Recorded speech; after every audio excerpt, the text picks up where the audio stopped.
Now, with this modality aside, if I'm wanting to pick up some lots because I think a builder's going to want them, what other factors do builders look at to say, hey, these are the lots I'm looking for from your experience? Yeah, so what we do, when I was selling them a lot, and we still work with some builders here and there, but what I would do is I would, they want to look and see if it's a clean lot. If there's trees or bushes on it, you wouldn't think that's a big deal, but, to clear a tree or a couple of trees from a lot, it could be $1,000 or $1,500, $2,500. So a lot of the builders don't want to be bothered with that. So they would look for that, make sure it's a clean lot.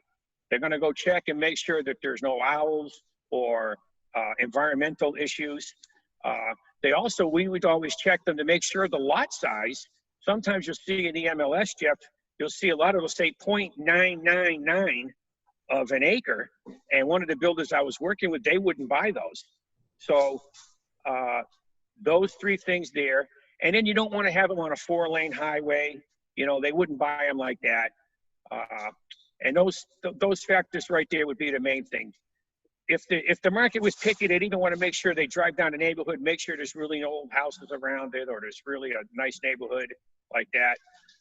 Make sure there's no old rundown houses. But for the most part, environmental stuff, clean lot, and no other restriction issues.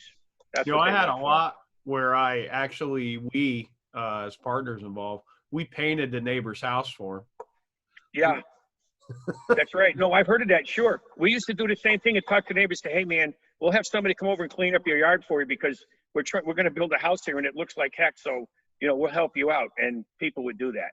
Yeah. He was a little offended at first, but then when he realized he was getting a free paint job, he was okay. Right. You're going to have a great house next to you, dude. That's awesome. Absolutely. Yeah. Okay. Well, let's talk about, Cape Coral. There's